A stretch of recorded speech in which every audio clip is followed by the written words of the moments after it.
ఒకటేమో ప్రియుడి కోసం, మరొకటి భర్త కోసం. రెండు మార్గాల్ని ఎంచుకుంది ఆ మహిళ. మేడిపల్లి కేసులో సంచలన విషయాలు బయటపడుతున్నాయి. పూర్ణిమ అనేటువంటి మహిళ తన భర్త అశోక్ని హతమార్చడం కోసం ఎటువంటి స్కెచ్ వేసిందో ఆ డైరెక్షన్ చూసి ఏకంగా పోలీసులే షాక్ తిన్నారు. ఇక్కడ కనిపిస్తున్నటువంటి ఆ మహిళ ఈవిడే. సో పూర్ణిమ డైరెక్షన్ని, తను రాసిన స్క్రిప్ట్ని చూసి పోలీసులే షాక్ అయిపోయారు. అశోక్ దగ్గర అంటే తన భర్త దగ్గర 5 కోట్ల రూపాయల ఆస్తి ఉందట. డైరెక్ట్గా తన ప్రియుడు మహేష్తో లేచిపోతే ఈ ఆస్తి అంత తేడబోయింది మరి. సో నాకు ఆస్తి కావాలి, ప్రియుడు కావాలి, అందుకే స్కెచ్ వేసి మరి అశోక్ని హతమార్చింది భార్య పూర్ణిమ. అశోక్కు బోడుపల్లో బిల్డింగ్ ఉందంట, కర్ణాటకలో ల్యాండ్ ఉందంట. సో ఇవన్నీ చేజిక్కించుకోవాలంటే చనిపోవాలి, అప్పుడు నాకు ఆస్తి వస్తుంది, ప్రియుడు వస్తాడు. అందుకే మహేష్తో స్కెచ్ వేసింది. గుండెపోటుగా నమ్మించాలనుకుంది. ముందుగా హతమార్చింది, దాన్ని గుండెపోటుగా చిత్రీకరించే ప్రయత్నం చేసింది, దొంగేడుపులు ఏడ్చింది, కన్నీళ్లు పెట్టింది. కానీ చివరాకరణ పోలీసులకి దొరికిపోయింది ఆ నిందితురాలు. ఇక మహేష్ కోసం బెడ్రూమ్లో 2వ డోర్ను కూడా పెట్టించిందట. భర్త లేని సమయంలో మహేష్ని ఇంట్లోకి పిలిచి రొమాన్స్ చేస్తూ ఉండేదట. సో ఇప్పుడు విస్తుపోయే విషయాలు బయటపడుతూ ఉన్నాయి. సో ఆస్తి కోసం ఆ భర్తని ప్రియుడితో కలిసి స్కెచ్ వేసి హతమార్చే ప్రయత్నం చేసింది. తను ఏదో ప్లే స్కూల్కు నిర్వహిస్తుందంట అదే ఇంట్లో. ఆ ప్లే స్కూల్లో ఉండి 8 గంటలకు పైకి వెళ్ళి చూసేసరికల్లా నా భర్త చనిపోయాడు అని చిత్రీకరించే ప్రయత్నం చేస్తుంది. అది కూడా డైరెక్ట్గా బాత్రూంలో పెట్టేసి ఆ పిల్లల చేత వెళ్ళి మీ నాన్నని తీసుకురాపో అన్నం తిందామనేసరికి ఆ భర్త రాలేదంట.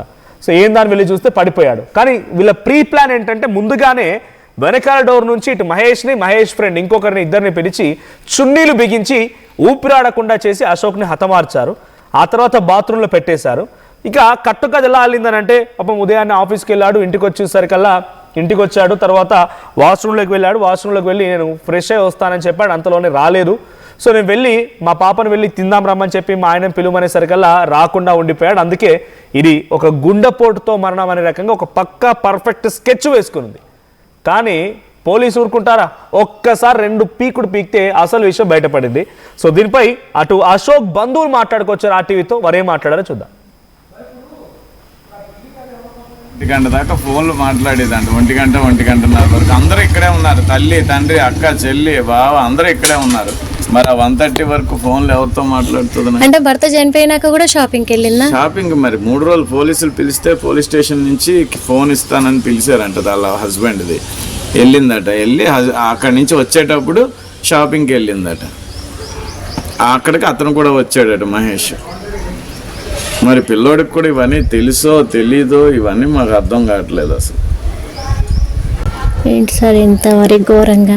అంటే ఇల్లు కూడా అందుకే ప్లాన్ ప్రకారం కట్టుకుందంటారు? టు బి ఫ్రాంక్ అదే. ఎందుకంటే ఇల్లు కన్స్ట్రక్షన్ అయ్యేంత వరకు ఎవరిని పిలిచి అసలు ఇలా కడుతున్నాం, ఇలా చేస్తున్నాం ఏమీ లేదు. అసలు వీధి పోటీ అంటే ఈ పోర్షన్ ఇది ఇస్తానంటే వద్దని ఇదే తీసుకున్నారంట. పిచ్చి కాకపోతే. అంటే బెడ్రూమ్ లో నుంచి 2 దారులు ఉన్నాయా? ఇప్పుడు ఎలా ఉంది అంటే 2nd ఫ్లోర్ లో ఇది ఇటు సైడ్ మెయిన్ ఎంట్రన్స్ అండి. ఇక్కడ హాల్ ఇస్తే ఒక డైనింగ్ ఏరియా లా ఉంది. ఇది కిచెన్ పక్కన చిన్న పూజ గదిలా ఉంది, ఒక రూమ్. డైనింగ్ ఏరియా నుంచి పైకి స్టెప్స్ ఉన్నాయి. ఆ స్టెప్స్ కూడా ఇంతే ఉంది, పక్కన రేలింగ్ లేదు. లోపల నుంచి అది ఎలా ఉందంటే మనం పాతకాలంలో అటక్ కోసం ఒక ఇది కదా అలా ఉన్నాయి ఆ స్టెప్స్ కి అసలు అటు ఇటు అటైనా పడిపోతారు, ఇటైనా పడిపోతారు. మధ్యలో ఉంది గాల్లో అది అలా పైకి ఉంది. పైనుంచి ఒక రూమ్ వచ్చింది. ఆ రూమ్ కి ఇలా వెళ్తే బెడ్రూమ్. సో ఆ బెడ్రూమ్ నుంచి ఇలా వస్తే పైన పెంట్ హౌస్ నుంచి ఇటు నుంచి స్టెప్స్ బయటికి. అంటే 2 డోర్స్ 2 స్టేర్స్ ఉన్నాయి. అంటే కాకుండా వెనకాతల ఇంకో స్టెప్స్, వెనకాల స్టెప్స్ ఉంది అంటున్నారు. వెనకాతల స్టెప్స్ ఉన్నాయి అంటున్నారు. మేము చూడలేదు. మీరు కూడా చూడలే? అంటే ఇప్పుడు నిన్న చూసాను కదా, గల్లీలో వెళ్ళి చూస్తే అక్కడి నుంచి ఇది ఎంత ఉందో అక్కడ అంతే. అంటే ఇప్పుడు ఈ ప్లేస్ కూడా వీళ్ళదేనా? కాదండి. సో ఇక్కడి నుంచి వెళ్ళిపోవచ్చు. వాడు అర్ధరాత్రి ఇటు నుంచే లోపలికి వెళ్ళేటోడంట. ఇటు నుంచి పక్కింట్లో ఉన్న అన్ని రోజులు కూడా ఆ గోడ ఎంత ఉందంటే పక్కింటి గోడ ఇంతే ఉంది. వీళ్ళు కాంపౌండ్ వాల్స్ పెద్ద కట్టుకోలేదు, పక్కన వాళ్ళు కూడా పెద్ద కట్టుకోలేదు, ఇంతే ఉంది. మన కాలులో పెట్టి ఇంటికి వచ్చారు. కానీ వీళ్ళు వాస్తు కోసం అని చెప్పి ఇప్పుడు ఒక పెద్ద గేట్ ఉంది ఆల్రెడీ. ఇంతే ఉంటుంది ఒక మనిషి వెళ్ళే అంత. ఆ గేట్ ఎప్పుడు లాక్ ఉంటుందని కింద టీచర్స్ ఉన్న వాళ్ళు చెప్పారు. మేబీ ఆ టైంకి లాక్ ఉండొచ్చు. తనకి ఎప్పుడు కావాలో అనుకూలంగా ఓపెన్ చేస్తే మరి అలా వచ్చేసాడు అందులోంచి. ఆ రోజు తర్వాత కూడా మరి అటు నుంచి బయటకు వెళ్ళాడు. ట్యూషన్కి వచ్చే పిల్లలు అడిగారంట ఇలాగ ఆయన చెప్పారంటే అంటే అంటే వీళ్ళిద్దరి గురించి ఆ పిల్లలకి ఎంత తెలిసి ఉంటుందో ఆలోచించారు. ఏరియాలో పేరెంట్స్ అంటున్నారు నా పిల్లలే చెప్పేసినారు అంకుల్ ఇట్లా అయిందిరా అంటే ఆంటీ అడిగిరు అని చెప్పి. అంటే ఏ రేంజ్ ఆఫ్ విచ్చలు విడతానమో ఆలోచించాం. అంటే వీళ్ళకు ఈ ఇల్లు కట్టక ముందు నుంచే పరిచయం ఉందంటారా? ఇక్కడికి వచ్చిన తర్వాత ఆవిడ క్యారెక్టర్ అలాంటిదండి. ఆ పాత ఇంటి దగ్గర ఉండేటప్పుడు ఎవరో ఉండేవారని మేము విన్నాము, బట్ మనకు తెలియంది మనం కన్ఫర్మ్ చేసుకోలేము కదా. అవును, వినడం మట్టుకి అదే దీని ద్వారా కాదు, వేరే రిలేటివ్స్ ద్వారా తెలిసింది. ఇలా ఇలా చనువుగా తిరుగుతుంటది అని చెప్పి తెలిసింది తప్ప అది ఎంత నిజమో మనకి తెలియదు. సో అది నమ్మలేము. కాకపోతే ఇప్పుడు అయిన ఇన్సిడెంట్ బట్టి చూస్తే ఇవన్నీ జరుగుతుంటాయని అనిపిస్తుంది. అందుకే స్టార్టింగ్ లో కూడా పెళ్లికి ఒప్పుకోలేదేమో. యాక్చువల్ వాళ్ళ మదర్ ఒప్పుకోలేదు. వాళ్ళ మదర్ ఫాదర్ క్యాన్సర్ తో చనిపోయారు. అత్తయ్య క్యాన్సర్ తో చనిపోయారు. ఓకే, అశోక్ వాళ్ళ మదర్ క్యాన్సర్. పెళ్లి అయింది, దీవిడ అడుగు పెట్టింది, కుటుంబం నాశనం. ఈ పిల్లని పెళ్లి చేసుకొని వచ్చిన సంవత్సరంన్నరకే ఆవిడ క్యాన్సర్. సంవత్సరంన్నర 2 years లోనే ఆవిడ మ్యాక్సిమం 3 years లో చనిపోయింది. 3 years లో ఆవిడ చనిపోయిన తర్వాత వీళ్ళు విచ్చలు విడతాను ఎక్కువ అయిపోయింది. ఇంకా అడిగేవాళ్ళు ఎవరు లేరు. మా మావి నెమ్మదస్తుడు. ఆయన అసలు 10 మాటలు మాట్లాడితే ఒకటి కూడా మాట్లాడ్డా ఆయన. అది సైలెంట్ గా ఉంటాడు. పెళ్లికి ముందే తను ఒప్పుకోలేదు, అయితే ఇంకా వద్దు అని చెప్పింది. వీళ్ళు ఆర్య సమాజ్ లో పెళ్లి చేసుకున్నారు. ఆర్య సమాజ్ లో ఆర్య సమాజ్ లో లేకపోతే యాదగిరి గుట్ట తెలియదు. ఓ, మీరు వెళ్ళారు?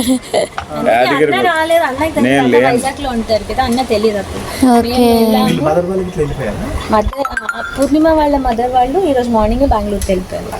ఓకే, అప్పుడు తీసారు. పెళ్లికి ముందు ఇక్కడ అబ్బాయినా అమ్మాయి వెళ్ళిపోయినా అది కూడా తెలియదండి. వాళ్ళ మామయ్య నాకు మొన్న వచ్చినప్పుడు చెప్తే తెలిసింది. మా చిన్నాన్న చెప్తున్నాడు పెళ్లికి ముందే ఇలా వెళ్ళిపోతే వాళ్ళ మామయ్య ఇంట్లో పెట్టారంట. అసలు దీనికి అప్పటి నుంచే ఈ బుద్ధులు ఉన్నాయని అంటారు. సంసార పక్షంగా ఉండదు ఇది అని చెప్పి మా అత్తయ్యకి ఇవన్నీ తెలిసే వద్దని అన్నది పెళ్లి. కానీ మా వాడు వినలేదు. లాస్ట్ ప్రాణాల మీద తెచ్చుకున్నాడు. అయితే ఈమెకు కూడా హెల్త్ బాగాలేదు. ఈమెకి క్యాన్సర్, బ్రెస్ట్ క్యాన్సర్ ఒకటి తీసేశారు కూడా. మా సైడ్ ఇంతవరకు అయినా సరే బుద్ధి మారట్లేదు. వాడి డబ్బులు ఎంతో పాడు చేస్తుందండి. ఇది షాప్ పెట్టుకున్నారు? షాప్ కాదు, యాక్చువల్ గా షాప్ కి రెంట్ అవసరం అయితే రెంట్ కి ఇచ్చుకోవడానికి కట్టారు. But play school office room లో పక్క నుంచి తలుపు ఉంది. ఓకే, ట్యూషన్స్ చెప్తారు. చెప్పుకోవడం ఈవినింగ్ పూట ఎంత బాగా కట్టు కదా నేను కింద ట్యూషన్ ఆయన వచ్చిందంట.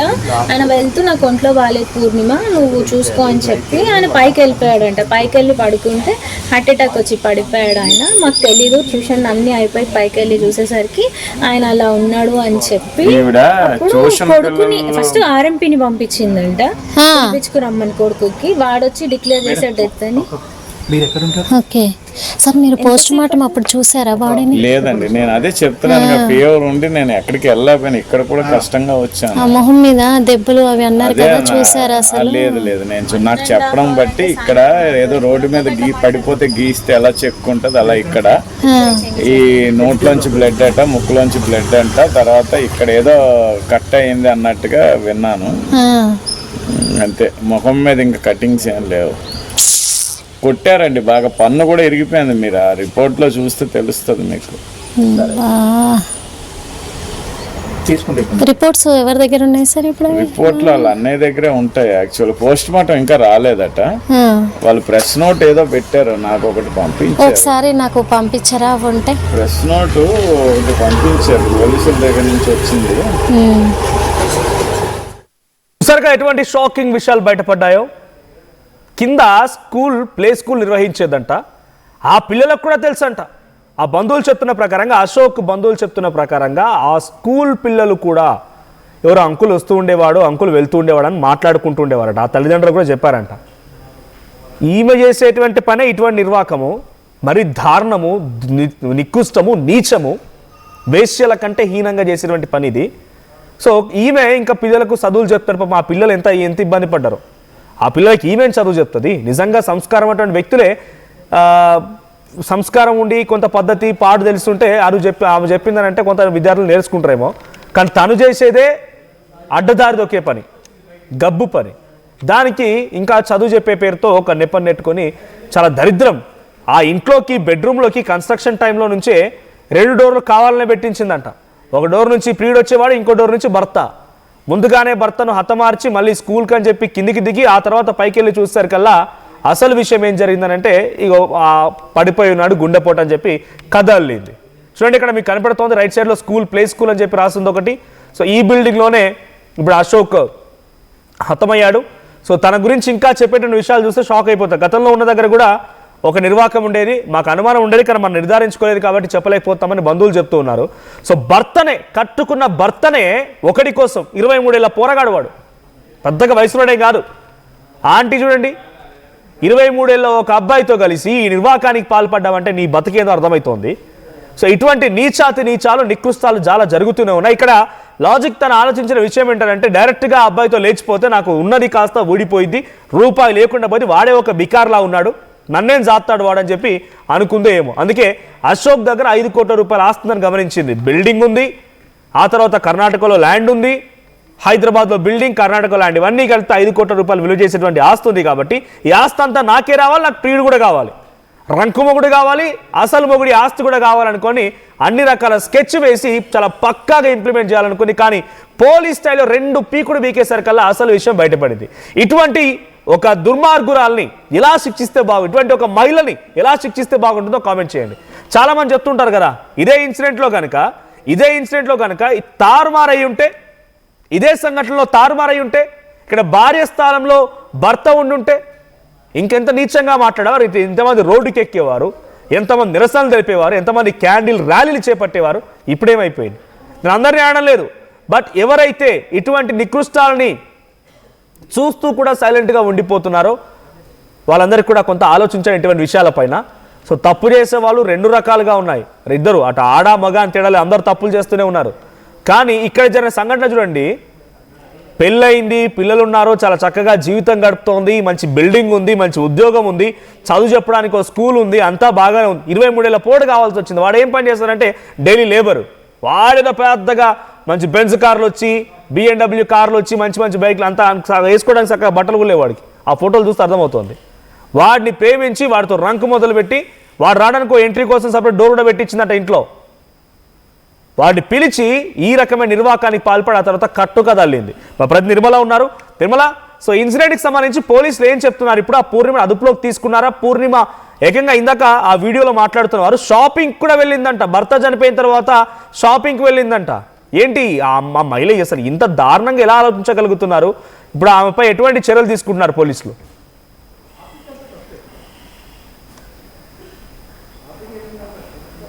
పోలీసులు తన ఫోన్ నాకు ఇస్తానన్నారు అని చెప్పేసి ఇంట్లో అబద్ధం చెప్పి తను బయటికి వెళ్ళడం కూడా జరిగింది. అక్కడ బయటికి వెళ్ళిన తరుణంలో కొడుకుతో పాటు తను షాపింగ్కి వెళ్ళింది, తన లవర్ అయినటువంటి మహేషే తీసుకెళ్ళినట్టుగా కూడా కుటుంబ సభ్యులైతే ఆరోపిస్తున్నారు. అదేవిధంగా మరి పోలీసులు తనను అదుపులోకి తీసుకొని రిమాండ్ కూడా తరలించారు. అక్కడ కూడా తను చెప్తున్నట్టుగా తెలుస్తుంది పోలీసులకు కూడా.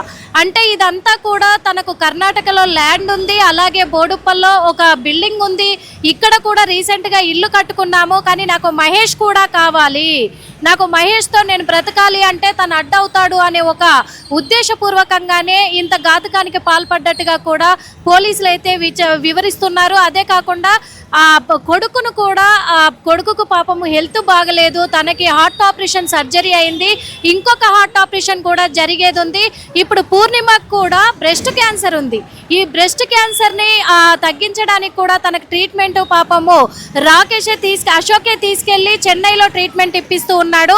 అయినప్పటికీ కూడా ఏ మాత్రం కనికరం లేకుండా ఏ మాత్రం కనికరం లేకుండా తన మీద ఇంత ఘాతుకానికి పాల్పడింది. కానీ ఇక్కడ కుటుంబ సభ్యులు కావచ్చు, అక్కడ నివాసం ఉంటున్న వాళ్ళంతా కూడా ఏమంటున్నారంటే ఇలాంటి సంఘటన ఒకవేళ మహిళ విషయంలో జరిగి ఉంటే మహిళా సంఘాలన్నీ కూడా వచ్చేటివి కదా. అంటే మహిళలకు అన్యాయం జరిగితేనే వస్తారా, పురుషులకు అన్యాయం జరిగితే ఏ మహిళా సంఘాలు రావా, ఏ ర్యాలీలు ఉండవా? కాకపోతే ఒక ప్లాన్ ప్రకారం పకడ్బందీగా కూడా ఇల్లు కట్టుకున్నట్టుగా తెలుస్తుంది. పైన సెకండ్ ఫ్లోర్ లో పూర్ణిమ వాళ్ళు ఉంటారు. అక్కడ బెడ్రూమ్ లో నుంచి కూడా బయటికి అలాగే పెంట్ హౌస్ కి కలిపి మెట్లు కట్టించుకున్నట్టుగా కూడా తెలుస్తుంది. రెండు వైపులా మెట్లు కట్టించుకొని ఓ దారి అంటే మహేష్ వచ్చినప్పుడు తెలియకుండా ఉండడానికి, తను రావడానికి పోవడానికి తన కోసమే కట్టించుకున్నట్టుగా కుటుంబ సభ్యులు చెప్తూ ఉన్నారు. పెంట్ హౌస్ లోకి కూడా ఈ సెకండ్ ఫ్లోర్ నుంచి బెడ్రూమ్ లో నుంచి పెంట్ హౌస్ కూడా మెట్లు కట్టించుకున్నట్టుగా తెలుస్తుంది. ఇంకా ఇంటికి కూడా ముందు నుంచి ఒక గేటు, వెనకాల నుంచి ఒక గేటు పెట్టించింది. ఈ దారుణానికి పాల్పడ్డ తర్వాత వాళ్ళను మహేష్ ఫ్రెండ్ సాయిని కూడా వెనక వైపు గేటు నుంచే తను తప్పించింది అనేది కూడా ఆరోపిస్తూ ఉన్నారు. పోలీసులు వివరణ ప్రకారం కూడా అది పర్టికులర్ గా తెలుస్తుంది. వెనక గేట్ నుంచే వెళ్ళిపోయారు అని చెప్పేసి కూడా పోలీసులు కూడా నిర్ధారణకైతే రావడం జరిగింది. ఇప్పుడు ప్రస్తుతము పిల్లవాడిని కూడా ఇక్కడ అశోక్ వాళ్ళకి అప్పగించకుండా అక్కడ తన చెల్లి దగ్గర పెట్టింది అని తెలుస్తుంది. ఎందుకంటే ఆ పిల్లోని కూడా వీళ్ళకి అప్పచెప్పితే రేపు ఆస్తి అనేది నాకు రాదు అని చెప్పేసి మొత్తం ఒక 5 కోట్ల ఆస్తికి తను ప్లాన్ ప్రకారమే చేసినట్టుగా తెలుస్తూ ఉంది. పిల్లోని కూడా వాళ్ళకి అప్పచెప్పేస్తే నాకు ఏది చెందదేమో అనే ఒక ఉద్దేశంతో ఇక్కడ ఆస్తి కావాలని చెప్పి భర్తని హతమార్చింది అంటే ఆస్తి కావాలంటే అడక్క తినాలి రోడ్డు ఎక్కి. పాపం నలుగురు పిల్లలు లేకపోతే ఇంకా చాలా మంది ఉన్న వాళ్ళు కూడా బయటకు వచ్చి ఆస్తి కోసం కొట్లాడకుండా పుట్టడు అన్నం కోసం కొట్లాడుతూ వాళ్ళంతా అడుక్కుంటున్నారు. ఆస్తి కావాలంటే అడుక్కోవాల్సింది. దానికి ఒక కట్టుకదాల్ని పెళ్లి చేసుకొని భర్తతో పిల్లల్ని కానీ ఆయనకు ఆస్తి ఉందని చెప్పి ఇక్కడ చాలదన్నట్టు ఇంకో రంకు మొగ్గుని తయారు చేసుకొని వారు రావడం కోసం ఒక ఎంట్రీ పెట్టేసుకొని ఒక కట్టుకదాల్ని భర్తను చంపడమా? ఇంత దుర్మార్గాలు. అటు పూర్ణిమ వైపు బంధువులు ఏం చెప్తున్నారు? మరి పూర్ణిమ తరఫున తల్లిదండ్రులు కానివ్వండి లేకపోతే వాళ్ళకి సంబంధించిన బంధువులు ఏం చెప్తున్నారు? అసలు పూర్ణిమకి ఎటువంటి పాపం తెలియదు అంటున్నారా? ఇంత బయటికి విషయం వచ్చిన తర్వాత వాళ్ళ రియాక్షన్ ఏంటి? అంటే వాళ్ళు పూర్ణిమకు ఎలాంటి పాపం తెలియదు అనడానికి అవకాశం లేదు మనోజ్. ఎందుకంటే ఆల్రెడీ తను ఈ పెళ్లికి ముందే ఆల్రెడీ వేరే అతనితోటి ప్రేమాయణంలో ఉండి తన ఇంటి నుంచి వెళ్ళిపోవడం జరిగింది. పూర్ణిమ తల్లిదండ్రులు తనని కొట్టి తీసుకురావడం కూడా జరిగింది. ఆ తర్వాతే రాకేష్తో మళ్ళీ అశోక్తో ప్రేమాయణం జరిపించి అశోక్ని బుట్టలో పడేసుకుంది. పాపం అమాయకున్ననే చెప్పుకోవాలి. అమాయకుణ్ణి మళ్ళీ ప్రేమలోకి దింపి ఆర్య సమాజ్కి తీసుకెళ్లి పెళ్లి చేసుకునే పకడ్బందీగా ప్లాన్ చేసింది. అప్పటికీ కూడా ఇక్కడ అశోక్ తల్లిదండ్రులు కూడా వాళ్ళకు స్టార్టింగ్ నుంచి తెలుసు కాబట్టి, దూరపు బంధువు కాబట్టి తల్లిదండ్రులు వద్దు నా కొడుకును మోసం చేస్తుంది అని ఎంతగానో చెప్పినప్పటికీ కూడా లేదు నేను పెళ్లి చేసుకోవాల్సిందే అని చెప్పేసి బలవంతం పెట్టడంతో తీసుకెళ్లి తనను ఆర్య సమాజ్లో పెళ్లి చేసుకోవడం కూడా జరిగింది. ఎందుకంటే మొదటి నుంచి కూడా పూర్ణిమ స్వభావం ఇది అని తల్లిదండ్రులకు తెలుసు కాబట్టే తల్లిదండ్రులు ఏ మాత్రం కూడా బయటికి మాట్లాడట్లేదు. అలా అని చెప్పేసి పూర్ణిమ మంచిది తనకే పాపం తెలియదని చెప్పడానికి ఛాన్సే లేదనుకోవాలి. ఈ మధ్య కాలంలో మనం చూస్తున్నాము. ఎందుకంటే ఇలాంటి వ్యామోహానికి ఎక్కువగా కూడా పాల్పడుతూ ఉన్నారు. పాపము తనేమో కొంచెం ఏజ్డ్గా ఉన్నాడు, ఇతను కుటుంబ సభ్యులు కూడా చెప్తున్నారు ఏజ్డ్గా ఉన్నాడు అని చెప్పేసి తనను అడ్డు తొలగించుకోవాలి, మహేష్తోనే ఉండాలని కూడా ప్లాన్ ప్రకారంగా ఆస్తి కూడా కొట్టేయాలి దాంతో పాటు అని చెప్పి పక్కడ తల్లిదండ్రులు ఏ మాత్రం కూడా తనకే పాపం తెలియదని చెప్పడానికి ఛాన్స్ లేదు Manoj. Right, thank you Nirmala. ఈ స్టోరీ అంతా చూస్తుంటారు సినిమా RX100 సినిమా మాదిరిగా ఉంది. ఇక్కడ నేను మాట్లాడడానికి ఈ పదాలు ఉపయోగించడానికి చాలా ఇబ్బంది పడుతున్నాను, సిగ్గుపడుతున్నాను. కానీ మీకు అర్థం కావడం కోసం కన్వే చేసే ప్రయత్నం చేస్తున్నాను. పడకకొకరు, తన తర్వాత భర్తగా ఒకరు. నిజంగా అయితే నీచం చూడండి. అక్కడ కనిపించే ఫోటోలో కనిపించే వ్యక్తి ఇతనే మహేష్. సో మహేష్ అండ్ సాయి ఇద్దరు కలిసి ఇక్కడ పూర్ణిమతో కలిసి అశోక్ని హతమార్చి ఆ తర్వాత కట్టుకదెళ్లారు. ఇక్కడ ఇద్దరు చూడండి, అమ్మాయి అండ్ తన ప్రియుడు. ఆ మహిళ అండ్ ప్రియుడు 23 ఏళ్ళు 24 ఏళ్ళ అబ్బాయి. వాడు ఒక లేబర్ పని చేస్తాడు, వాడికే తినడానికి దిక్కు లేదు. వాడు ఇంకొక పెళ్ళైనటువంటి స్త్రీతో అక్రమ సంబంధాన్ని పెట్టుకొని తన భర్తనే చంపే రకంగా కుట్ర చేశాడు, అమ్మాయిని ప్రేరేపించాడంటే ఫస్ట్ వాడిని కూడా అందుకోవాల్సిన అవసరం ఉంది. సో జనరల్గా ఇటువంటి అంశాల్లో తారుమారు కనుక అయి ఉంటే ఇప్పటికే ఒక దద్దరిల్లిపోయేది, పెద్ద ఎత్తున చర్చ జరిగేది, ఒక ఆందోళనలు, నిరసనలు, క్యాండిల్ ర్యాలీలు, అబ్బో నానా హైరాణ ఉండేది. కానీ ఇక్కడ ఒక అమాయకునటువంటి భర్త ఒక అమ్మాయి చేతిలో, ఒక మహిళ చేతిలో, ఒక కిలాడి లేడీ చేతిలో హతమైంది. చాలా దారుణంగా ఆ భర్తను హతమార్చి గుండెపోటుగా చిత్రీకరించే ప్రయత్నం చేసింది. సో ఆస్తి కోసం కూడా స్కెచ్ వేసింది. ప్రియుడు కావాలి, ఆస్తి కావాలి, 5 కోట్ల రూపాయలు